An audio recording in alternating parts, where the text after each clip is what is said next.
of my students are using movies and shows and streams and Netflix to improve their English. And at the same time, they feel like it's not working or their progress is really slow. And in today's episode of Wake Up American, I want to tell you why that is a problem and how to fix it. Good morning, good evening, good afternoon, guys. Welcome to your daily American English pronunciation show.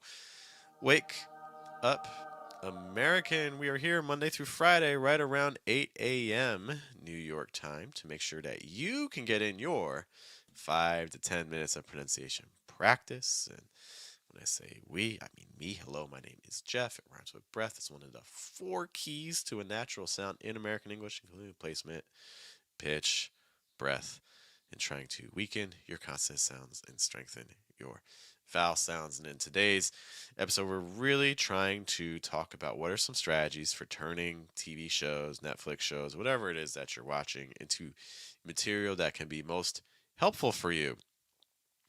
Quick, some quick shout outs before we get into things. Hello to Milad checking in. Great to see you as always, Milad. We got Emanuela once more. Thanks for stopping by, Emanuela. And then we also have Noman back as well. And if you're watching this, there's at least 9 or 10 of you right now. You can say hey. Oh, everyone is saying hey. This is great. Mattia is here. Great to see you as always. And Ganchiam, thank you also just for the comments. They've been great. Just kind of leaving little messages on videos, and I greatly appreciate that. So let's imagine that you want to use shows as your tool for listening. And maybe not even listening, but also speaking, and maybe not just speaking, but also vocab and things like that. Hello also to 21K Beats. Cool. I think it can work, but I think we also need to change the approach a little bit. I've talked about this all the time. I ask some students, what they did over the weekend, and they're like, oh, I watched a movie. It's like, oh, why were you watching the movie? It's like, oh, I was trying to, study some English, but also get some entertainment in. And I think that's the very first thing is be honest about the reason that you're watching a movie or a show. Is it for language or is it for entertainment? Because if it's for entertainment, that's a very different goal. I'm not against that goal, but let's also be honest with ourselves. If you're watching a movie for entertainment purposes, then it's not going to do the thing that you need it to do. I'll be honest. Just like I said, they always leave nice comments. I appreciate that. Thank you so much. This is like, oh, thank you. I feel so fancy. Oh my gosh. So that's the very first tip I would give is make sure you're being honest about your goal for watching. Because if your goal is actually language related, well then we have to have a slightly different approach. Because that's just not going to work. I think the biggest issue um, is that people are putting the entertainment aspect ahead of everything else. And if you're using a movie as a language tool, then we have to change the approach a little bit. Hello also to Emmanuel, and hello also to Kenny. So, if you're trying to use movies as an entertainment thing, but also a language learning tool, let's compromise a little bit. So, first things first, what I want you to do is I need you to pick a 30-second section of that movie or show, whatever it is you're watching. I need you to pick 30 seconds. Pick a 30 seconds. Pick a 30-second section that you're interested in that has some dialogue or some vocab that you're interested in learning or something that you think is meaningful for you with things like that. Something that you wouldn't mind kind of studying a little bit. Okay, because the next step I'm going to ask you to do is going to take some work. So the next step I need you to do is I need you to watch that 30 seconds. Can you watch it for 5 minutes? What does that mean? For 5 minutes, so 30 seconds is half a minute, and I want you to watch it for 5 minutes in this 30-second section. That means that you need to watch it, you know, 10 times. Can you watch a 30-second part of a movie 10 times? Can you do that? It might be hard. You might get bored. You might lose interest in things like that. But if your goal is language learning, think of it this way. When you watch an entire movie, how much English are you exposing yourself to? Hour and a half, 2 hours? the way a lot of movies are today, like 3 hours, 3 hours of English. Imagine that movie was a book. How long would that book be? Think of all the language in that. Think of all the language you're missing. Like you might understand it, you might get the gist of it, but think of all the specific language you might be missing out on just because you're just going from scene to scene to scene. What if we slow down? Think of how much English would be in a 30-second scene. That's probably enough English to fill a page, if not more. Think of all the vocab that's in there. Think of all the phrases they're using. Think of all the intonation patterns that are in there, the pronunciation things that you could pick up on. Think of all that in just 30 seconds. When you're watching the entire movie, think of all that stuff that you're missing. You're missing it in 30 seconds. You're definitely going to be missing it in, a 2 hour, 3 hour production. You know what I mean? So we have to slow down. We go too fast with things and we undervalue perhaps the greatest tool that we have at our disposal is the ability to rewatch, to replay over and over again as often as we want. So we have to go a little bit slower. Another suggestion I would give for you when you're watching a movie is every time you watch a movie, I want you to have a notebook. I want you to have a notebook next to you. And you need to have this goal. The goal is when you watch a movie or a show, and it can also be a YouTube video. It could be like right now when you're watching, for instance, when you're with me in the morning. Have a notebook beside you.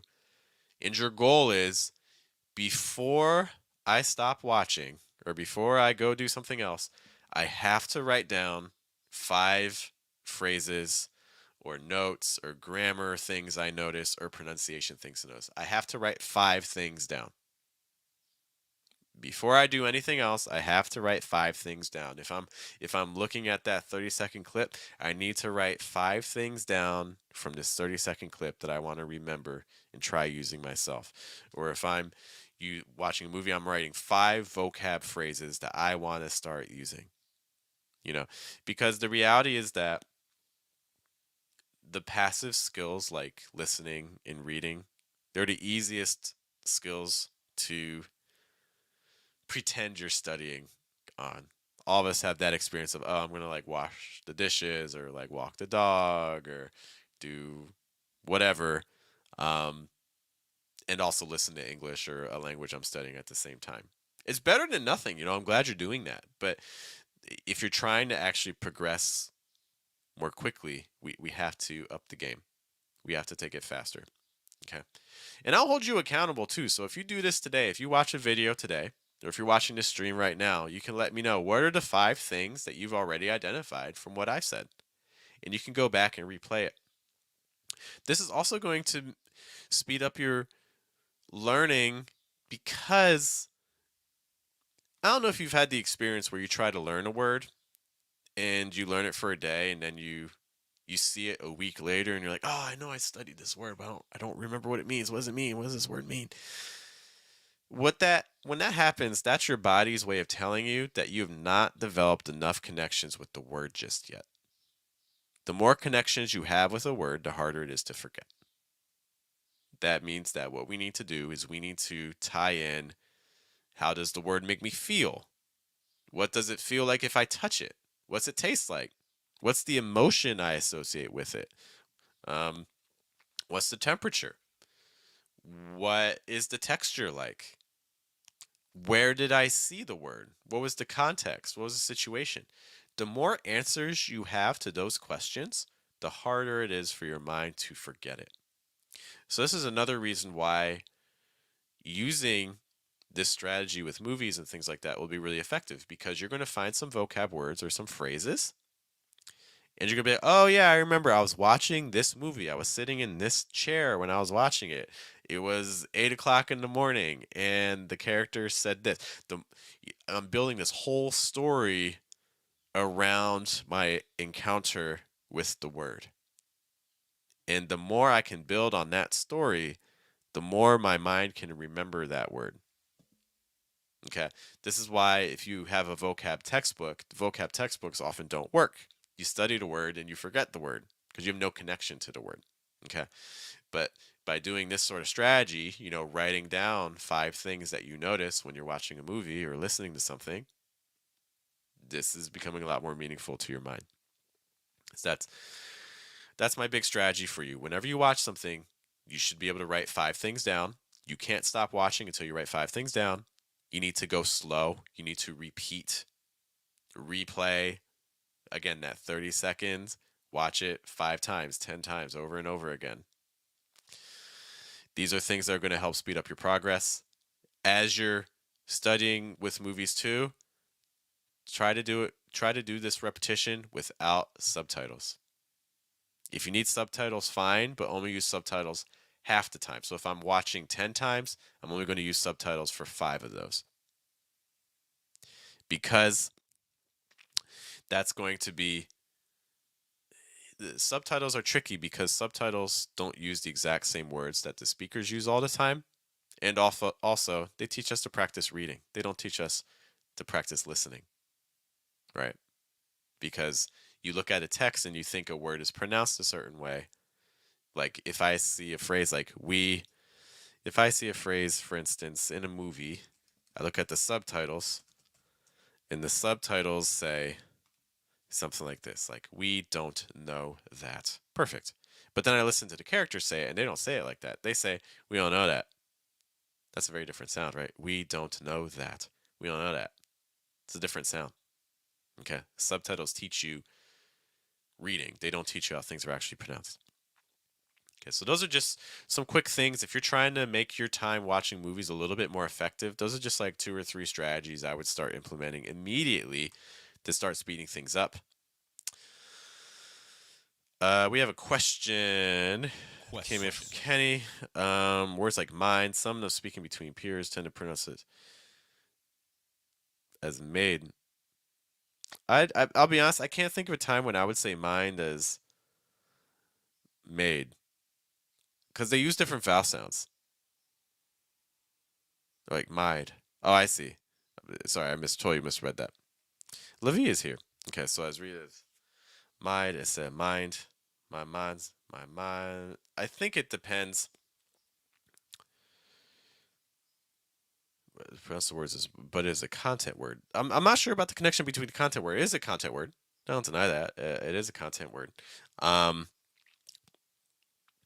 What I would say is that if you're hearing a speaker pronounce a word a certain way, like for instance in this case with mind, if you feel like you're hearing them say like mind versus mind, with a firmer end sound, there's 2 things you can do. You can either try to incorporate that into your own speech, or what you can do is you can be like, I appreciate that there's variety to language, but this isn't an accent that I want to use for myself.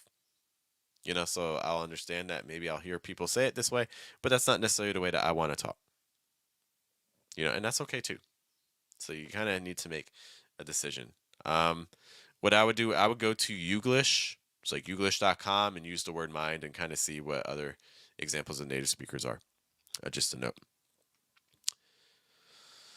Gansham says that we don't take ownership of vocab because we just exposed that vocab. We didn't take it naturally. Talking about, again, when you take in vocab from like a textbook or things like that, one of the reasons that this doesn't work because you just have no connection to the word.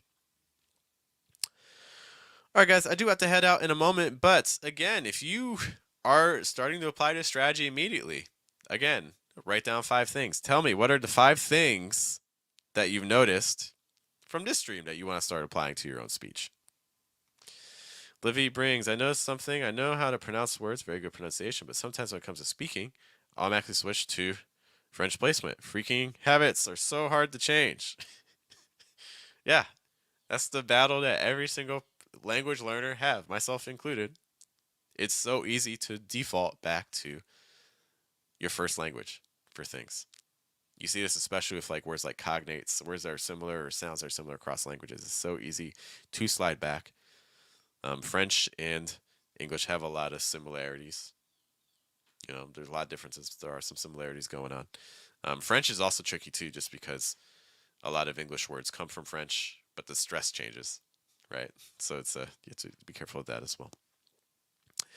All right, guys, just want to give you a quick reminder, quick shout out to our Telegram group. In case you don't know, we have a group on Telegram where every single day I give some words and phrases, and our members can reply to me with their own audio for feedback.